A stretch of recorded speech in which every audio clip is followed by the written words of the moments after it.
Bismillahirrahmanirrahim. Assalamualaikum warahmatullahi wabarakatuh. Syukur alhamdulillah bisa bertemu kembali pada materi lanjutan di dalam metode teknik penulisan ilmiah. Ya, kali ini materi tentang penulisan makalah yang meliputi tentang bagaimana pengertian dari para ahli tentang makalah, jenis dan tata cara, struktur dan tahapan bagaimana menulis makalah tersebut. Jadi, ya, kita mulai ulasannya. Yang pertama tentang pengertian makalah. Ya, ntar saya tampilkan dulu.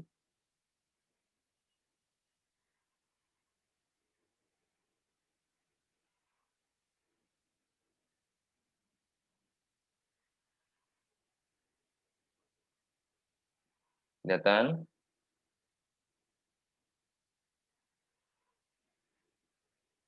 Nah, baik, ya. Tentang makalah ini ya, eh, di mana makalah adalah sebuah karya tulis ilmiah mengenai suatu topik tertentu yang tercakup dalam ruang lingkup pengetahuan. Ya, di mana suatu makalah itu memiliki sistematika yang terbagi menjadi empat empat bagian ya.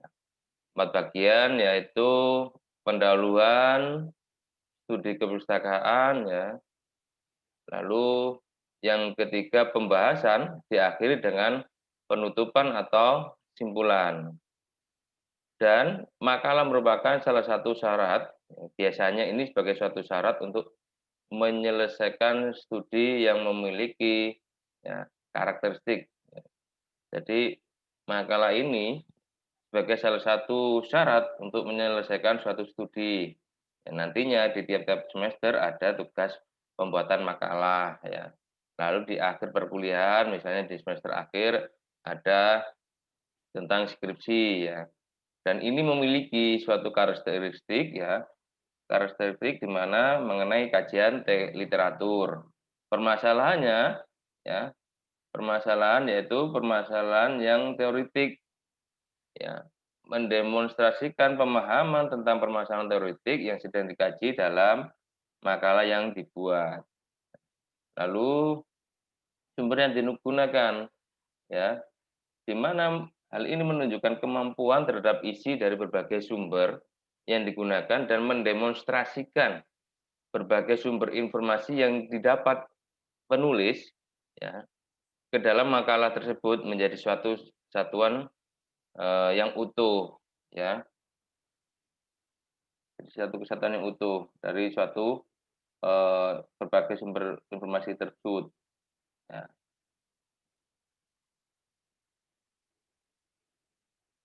Sedangkan berikutnya ya, makna makalah atau pengertian makalah menurut para ahli ya, di dalam KBB, tahu ya KBB ya? KBB itu adalah Kamus Besar Bahasa Indonesia ya. Di dalam KBBI itu makalah dibagi menjadi dua pengertian. Yang pertama, makalah itu ialah suatu pokok yang dimaksud akan akan dibacakan di muka umum ya, dalam suatu persidangan dan sering disusun untuk diterbitkan. Nah, dalam pengertian pertamanya. Sedangkan dalam pengertian kedua di dalam KBBI, makalah merupakan karya tulis pelajaran ya, ya pelajar tentunya ya, atau mahasiswa sebagai laporan hasil pelaksanaan tugas sekolah maupun tugas dari apa? Perguruan tinggi. Ya, kalau ini mahasiswa ya.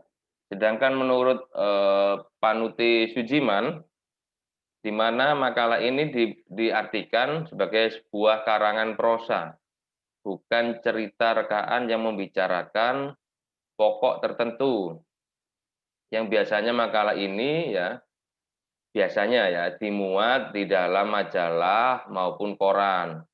Akan tetapi makalah juga dapat merupakan sebuah buku antologi, ya, buku antologi. Ya.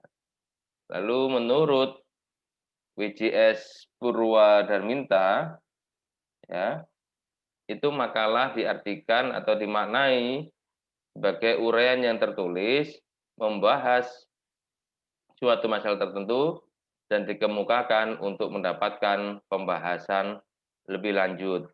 Ya. Sedangkan menurut Tanjung dan Ardial, makalah dimaknai sebagai karya tulis yang memuat pemikiran tentang suatu masalah topik tertentu yang ditulis secara sistematis dan runtut. Runtut ini berurutan ya. Runtut dengan disertai analisis yang logis dan objektif. Lalu menurut Surakmat ini mengklasifikasikan karya tulis ada segala jenis tugas kuliah yang harus diselesaikan secara tertulis, baik hasil pembahasan di dalam buku, ya, buku maupun sebagai hasil karangan tentang suatu pokok persoalan. Zainal Arifin ya, berpendapat bahwasannya karya tulis itu makalah adalah karya tulis ilmiah yang menyajikan suatu masalah yang pembahasannya berdasarkan data, ya, data-data di lapangan yang bersifat empiris, objektif. Ada lagi pendapat dari A.E. Fakhrudin, ya. A.E. Fakhrudin memaknai yaitu jenis tugas kuliah yang harus diselesaikan secara tertulis, baik sebagai hasil pembahasan buku atau books report, ya, maupun sebagai hasil karangan tentang suatu pokok permasalahan. Ya, ini tugas dari dosen mata kuliah yang diampu. Sedangkan Dr. Andes S. Imam Asy'ari dalam tulisannya di tahun 84 halaman 17 menyatakan ya bahwasanya makalah adalah naskah semester, di mana paper ini dituntut oleh seorang dosen atas mata kuliahnya apabila ya semester yang akan berlangsung atau kuliahnya akan berakhir. Dan karangan ini ya tidak begitu panjang, mungkin sekitar 10 sampai 15 halaman ukuran folio atau F4. Ya. Ini kadang untuk pemenuhan petugasan di akhir semester atau di akhir perkuliahan. Lalu selanjutnya menurut Burhan, ya, Pak Burhan ini sangat singkat sekali pendapatnya mengklasifikasikan tentang makalah, yaitu sebagai suatu bentuk tugas kuliah atau prasyarat diskusi dan seminar. Ya. Sedangkan Prof. Komarudin menyatakan karya tulis yang dipergunakan untuk publikasi jurnal atau periodical atau lisan ya, jurnal. Dan nanti ya di akhir perkuliahan di semester akhir ya, di semester akhir itu mahasiswa akan membuat skripsi. Dan saat ini dikasih pilihan antara membuat skripsi atau membuat jurnal yang dipublikasikan tentunya hasil dari kajian literatur maupun data-data yang diperoleh di lapangan.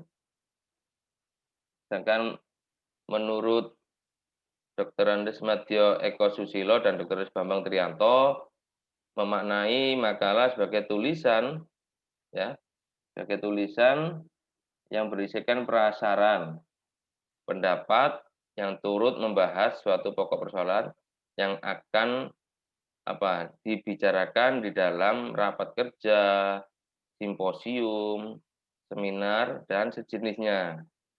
Ya, ada bisa, dalam konferensi, ya, itu. Sedangkan Pak Muhammad Ali menyatakan bahwasanya karya tulis itu, ya karya tulis ilmiah itu, yang pembahasannya difokuskan pada suatu masalah tertentu. Biasanya berhubungan dengan suatu mata kuliah atau bidang, spesialisasi tertentu ya. Jadi tidak tidak apa namanya, tidak luas pembahasannya, tapi pada pokok masalah tertentu, ya. Lalu setelah itu pendapat dari Siswoyo Hardjodipuro, ya, dimaknai bahwasanya makalah itu suatu karya tulis ya, tentu, ya, baik yang ditulis oleh para mahasiswa sebagai pemenuhan tugas mata kuliah, maupun yang ditulis oleh para sarjana sebagai hasil studi atau penyelidikan terhadap suatu masalah, ya. Sedangkan M. Widyamartaya dan Veronica Sudiarti memaknai makalah itu, ya, suatu karya tulis yang disusun seseorang, ya. Ada seseorang, ada yang lebih dari seorang, ya, atau kelompok yang membahas suatu, masalah, bahasan, hasil penelitian yang di bidang pendidikan maupun di bidang kebudayaan. Jadi nantinya dosen itu akan memberikan tugas membuat atau menyusun makalah, baik itu yang bersifat perseorangan maupun kelompok, ya. Kelompok bisa 2 sampai 5 orang dalam membuat suatu makalah, ya. Ciri-cirinya, nah ini ciri-cirinya, ciri-ciri dari makalah itu ada 4. Yang pertama itu, makalah merupakan hasil dari kajian literatur, ya, dan atau laporan pelaksanaan dari suatu kegiatan lapangan, ya, yang sesuai dengan cakupan permasalahan di saat perkuliahan. Nah, yang kedua, mendemonstrasikan pemahaman mahasiswa tentang permasalahan teoritik yang dikaji atau kemampuan mahasiswa dalam menerapkan suatu prosedur, prinsip atau teori yang berhubungan dengan perkuliahan. Ketiga, menunjukkan kemampuan pemahaman terhadap isi dari berbagai sumber yang digunakan. Ya. Dan yang keempat, mendemonstrasikan kemampuan meracik, ya, berbagai sumber informasi dalam suatu kesatuan yang sintetis, yang utuh, ya, tidak terpisah-pisah. Ya. Lalu apa fungsi dari membuat makalah? Ya, fungsinya paling tidak ada 4, ya, yaitu untuk melatih penulis, ya, agar mampu menyusun karya ilmiah secara benar dan cermat. Ya, yang kedua, memperluas wawasan keilmuan bagi penulisnya, karena pasti kan mencari berbagai sumber informasi maupun berbagai, literatur, ya, untuk dijadikan referensi dalam, penulisan ilmiahnya, ya. Yang ketiga, memberikan sumbangan pemikiran baik berupa konsep teoritis maupun konsep praktis, ya. Konsep teoritis itu karena apa? Kita mengkajinya melalui teori-teori, sedangkan konsep praktis adalah konsep yang bisa dilaksanakan apabila ada suatu permasalahan tertentu. Maka hal apa yang bisa dilakukan secara praktis di lapangan. Yang keempat, memberikan manfaat bagi perkembangan konsep keilmuan maupun pemecahan masalah, ya. Tuh. Lalu ada berapa jenis karya ilmiah? Ya. Ada berapa jenis karyanya? Ada 3 jenis, yaitu makalah ilmiah, makalah kerja, dan makalah kajian. Di mana makalah ilmiah ini ialah umumnya umumnya dipakai bagi karya tulis hasil studi ilmiah yang berisi masalah dan pembahasan. Yang perlu diperhatikan bahwa bila dilihat dari segi prinsip dan prosedur ilmiahnya, makalah ilmiah ini menyerupai laporan penelitian yang sederhana, di mana makalah ilmiah ini biasanya ditulis sebagai, saran ya, suatu saran pemecahan masalah secara ilmiah. Dan ini sudah barang tentu penulis makalah ilmiah ini memerlukan studi kepustakaan ya, dan ini terlihat pada referensi, yang dicantumkan, ya. Ini untuk yang makalah ilmiah, sedangkan makalah, kerja ya, makalah kerja ini umumnya dibacakan saat seminar ya, di mana makalah kerja ini berbentuk argumentasi dalam suatu dari suatu hasil penelitian. Ya. Dalam makalah kerja yang dibacakan itu harus ada masalah. Penyampai makalah kerja sudah memasukkan asumsinya, asumsi dan hipotesis untuk menjawab masalah. Tentunya ya, berdasarkan isi makalah dan dari situ akan timbullah suatu diskusi. Itu makalah kerja. Dalam makalah kajian ya, istilah ini dipakai untuk karya ilmiah merupakan saran pemecahan suatu masalah yang kontroversial tanpa maksud untuk dibaca dalam suatu seminar. Ya, jadi tidak untuk dipublikasikan. Ya. Tapi kadang juga hasil kajian ini juga disampaikan pada seminar-seminar, ya masalah-masalah yang bersifat kontroversial. Lalu bagaimana cara membuat membuat makalah? Ada yang sudah pernah membuat makalah sebelumnya? Ya, iya. Cara membuat makalah itu paling tidak yang pertama adalah memilih topik, ya, memilih topik. Di mana topik ini dipilih untuk apa? Pembuatan makalah. Ya. Judul nanti saya tidak apa-apa, tapi topik harus ditentukan lebih dulu, ya. Karena topik dapat diperoleh dari uraian latar belakang, ya. Dan latar belakang adalah sebab mengapa sebuah penelitian itu dilakukan, atau alasan mengapa makalah itu ditulis. Tema akan muncul karena adanya sebab pada latar belakang. Pemilihan topik harus menarik, serta apa, mencakup berbagai kajian ilmu yang memasyarakat atau ilmu yang ada di masyarakat. Hal ini penting dilakukan agar pembaca dapat mengambil manfaat dari makalah tersebut sesuai dengan ilmu yang dibutuhkan.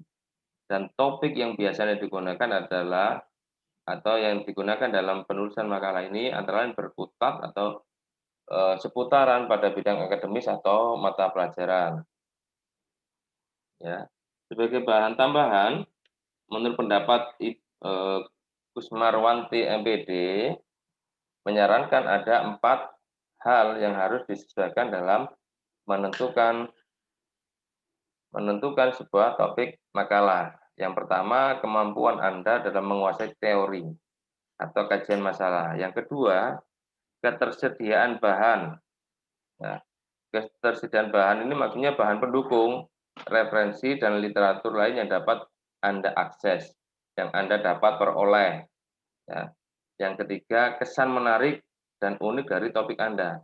Nah, ini makanya pemilihan topik ini penting ya, agar apa makalah yang disusun itu bisa menarik pembaca. Ya.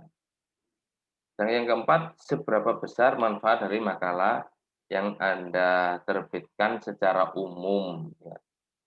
Kemanfaatannya seberapa. Ya. Selain itu juga ya tidak hanya menulis suatu makalah, tapi apa harus ada pemilihan bahasa. Ya. pemilihan bahasa ini perlu ya, karena penulisan sebuah makalah itu harus memperhatikan atau perlu diperhatikan juga mengenai penulisan serta bahasa yang digunakan. Dan biasanya makalah ini menggunakan bahasa yang baku sesuai dengan ejaan yang disempurnakan atau EYD. Ya, kalau penulisan makalah ini untuk kegiatan internasional, maka harus menggunakan bahasa Inggris yang dapat diterima oleh kalangan internasional. Ada yang berbahasa Inggris ya, jadi harus yang baku, yang bahasa Inggris internasional ya. Sedangkan kalau hanya untuk kalangan dalam negeri di Indonesia saja, maka harus menggunakan bahasa Indonesia yang baik dan benar sesuai dengan EYD yang berlaku saat ini. Dan biasanya juga ya, penggunaan EYD ini disempurnakan di setiap beberapa tahun ya, di mana pemilihan bahasa ini ya yang baik dan benar akan mengikuti atau akan menentukan bobot kualitas dari makalah yang Anda tulis ya, yang Anda tulis. Jadi pemilihan kata juga dirasa penting agar pembaca mampu memahami dengan baik maksud yang ingin Anda sampaikan dalam makalah ya. Agar apa? Agar menghindarkan dari kemungkinan adanya salah tafsir atau minimal pemahaman terhadap esensi makalah dari yang Anda buat ya, tidak multitafsir. Jadi maka haruslah digunakan pemilihan bahasa serta penulisan makalah yang baik dan benar, itulah yang akan menentukan bobot kualitas dari makalah yang Anda tulis. Hal ini penting untuk diperhatikan ya. Yang di mana bahasa ini ya, bahasa ini harus baku atau ilmiah serta tepat sasaran, tidak bertele-tele ya. Penulisan bahasa ini tidak boleh bertele-tele, tapi namun tetap informatif ya. Akan lebih baik apabila setiap penjelasan yang Anda tulis disertai dengan contoh yang konkret sehingga memudahkan pembaca untuk memahaminya ya. Sedangkan apa saja yang perlu yang harus ada di dalam makalah itu ya. Nah, ini yaitu struktur ya. Struktur makalah itu ada cover, ada abstrak, daftar isi, kata pengantar, pendahuluan, ya, ada latar belakang, rumusan masalahnya seperti apa, tujuan pembahasan itu apa, ya. Lalu isi atau pembahasan ya. Dari rumusan masalah itu dibahas apa saja yang menjadi rumusan masalah. Setelah itu ada kesimpulan atau penutup, ya. Dari ini adalah kesimpulan dari isi atau pembahasan di sebelumnya, ya. Lalu di akhir bagian ada namanya daftar pustaka atau daftar bacaan. Jadi literatur apa saja, referensi apa saja yang Anda gunakan dalam menyusun suatu makalah harus dicantumkan. Ya, hal ini untuk apa? Untuk menghindari plagiat plagiat ya, sistem plagiat atau menjiplak, menduplikat tulisan orang tanpa menyebut dari mana tulisan itu didapat. Ya, itu. Jadi cover ini ya itu kadang ya menampilkan logo institusi dan lembaga, tempat dan di mana makalah itu dibuat ya. Banyak itu ya nanti ya. Nanti apa bisa dicoba untuk dipraktekkan.